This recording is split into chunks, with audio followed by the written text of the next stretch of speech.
Hello and welcome back to Mexico News Network's Daily Report, broadcasting from El Dorado Royal Spa Resort by Charisma. Remember to follow us on social on Facebook, Twitter, and Google+. And for more information, log on to our website, www.mexiconewsnetwork.com. And of course, I'm very happy to present to you my friend Gary. Gary, how are you? I am well. How are you, Sophia? I'm very fine. Tell us something about your experience here in this resort. How long have you been staying here? Well, first of all, this is a return trip, so obviously I must like it if I come back. Okay. El Dorado is a That's great beautiful news. resort. It's really good news. It's a beautiful resort. My company sponsors events here also, so you can tell that we really must like it if we keep returning. So we've been here for this trip about 6 days. We go back home today and we're a little sad because we want to stay even longer. And the weather's been perfect. And of course, you tell us something about your company, but when you were planning your vacations here, this time here in the Riviera Maya, what were you expecting about the place, about the country, about the state, about the city? Well, relax, safe, having a lot of fun, and enjoying ourselves. And did you find those things? We got all of it. Okay, then tell us something about this gourmet inclusive. The hotel has the gourmet inclusive, about the food. What was your favorite dish? About the Mexican cuisine? I can probably go on for about a half an hour on that, but we probably don't have a half an hour. We can start now. My favorite experience and my wife's favorite experience was at the Italia Villas. That was fantastic. The lobster was perfect. The filet mignon melted in your mouth, and the chocolate surprise was the best. Okay. Bring us the chocolate surprise now, please. So yeah, we've had great experiences here.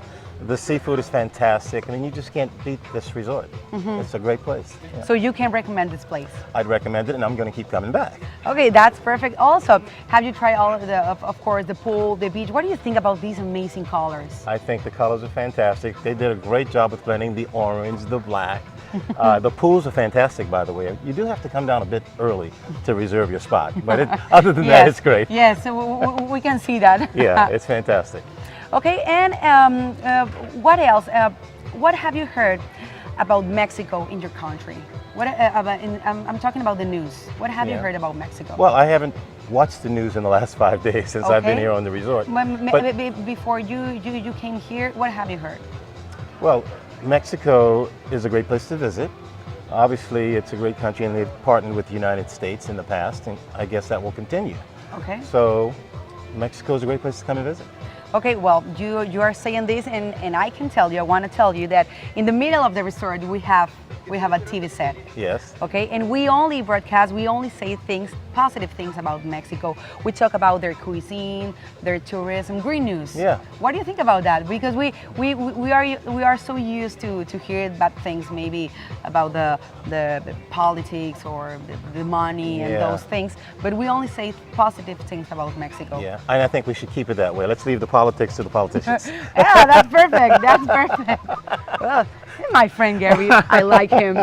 Thank you so much for your time, Sophia, and have a great stay. Well, you're gonna leave in a few hours. I'll be back. But you're gonna be back, and That's you're gonna be with us again in this show. I come back to the same resort, and I'll see you again. Okay, perfect. Okay, thanks. Thank you so much. Okay, bye-bye. Bye-bye. Okay, we continue with more information and reclassification proposal by NOAA Fisheries. Green sea turtles belonging to the Florida and Mexican Pacific coast breeding populations appear to be experiencing a recovery. This species is currently classified as endangered, but the United States National Oceanic and Atmospheric Administration, also known as NOAA, has proposed its reclassification from endangered to threatened. NOAA's review of the green turtle's global status has reflected an increase in the population's number. It would seem that conservation efforts have paid off, as there appear to be more turtles nesting in Florida and on the Pacific coast of Mexico. NOAA Assistant Administrator for Fisheries Eileen Sobek stated that successful conservation and management efforts have in effect improved the listing status of 2 breeding populations of green sea turtles from endangered to threatened. She added that the results are an important step in building resilient ocean ecosystems. The proposal to revise the status of green sea turtles breeding in Florida and Mexico from endangered to threatened shows that conservation is making a difference, stated Dan Ash, Fish and Wildlife Service Director, in an official press release by NOAA Fisheries, and once again demonstrates the effectiveness of the Endangered Species Act in protecting and recovering our most at-risk species. Still, there is a 90-day evaluation period where agencies will gather new information and confirm that, in fact, the number of specimens has increased. They will be also evaluating potential critical habitats for the green sea turtle. This is done in order to base the decision on the best available information in the both scientific and commercial matters. The green sea turtle, Chelonia matus, is one of the largest sea turtle species. It is an herbivorous animal that gets its name from the color of its cartilage and fat.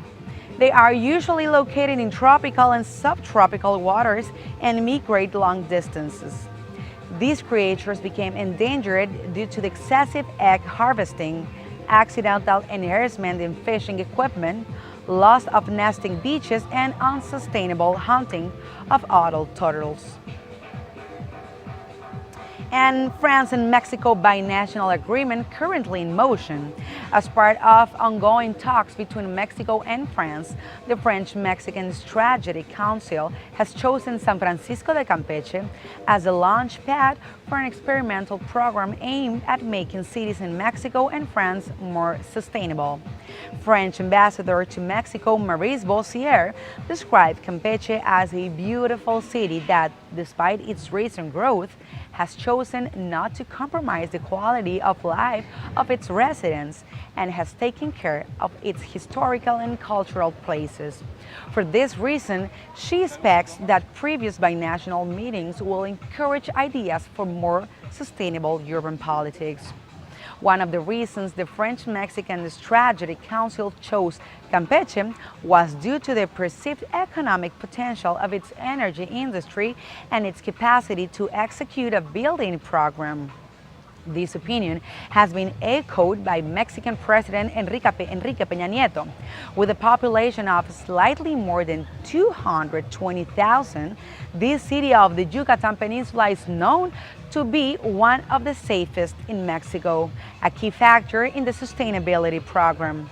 Michel Papalardo, director of the French collective Vivapolis and member of the council, said that this feature will be fundamental to preserve Campeche's touristic identity.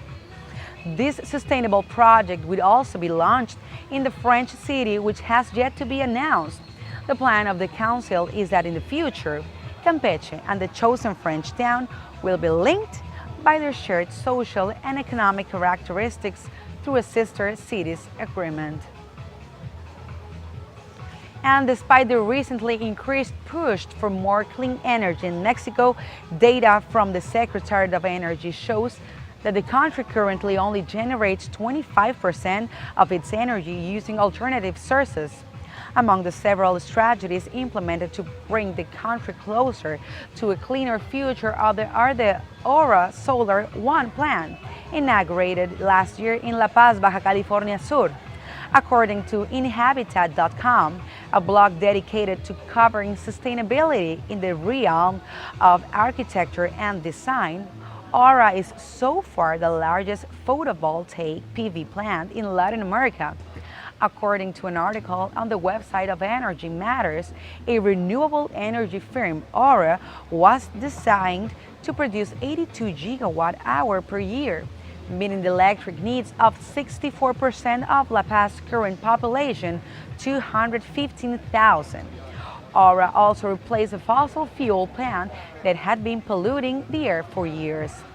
By the end of this year, a second utility-scale solar plant, Grupo Tec Uno, will be up and running. Along with Aura Solar One, it will be a 27-megawatt project that will provide the remaining percentage of the electricity in order to complete the city's power needs. According to the Baja Insider, both projects have reached power purchase agreements to sell the energy to the Federal Commission of Electricity of Mexico, CFE. The agreement will be valid for over 20 years and it will ensure that the cost is similar, meaning that the residents will not experience substantial changes in electricity bills. With just Aura PV plant, Mexico was projected to the quadruple its solar energy power, according to the Energy Matters website. La Paz is believed to be perfectly suited for solar energy, owing to its desert location and the high levels of solar radiation it receives per year. And of course, stay with us. We'll be right back with more information on Mexico and the Riviera Maya after these brief messages. Stay with us.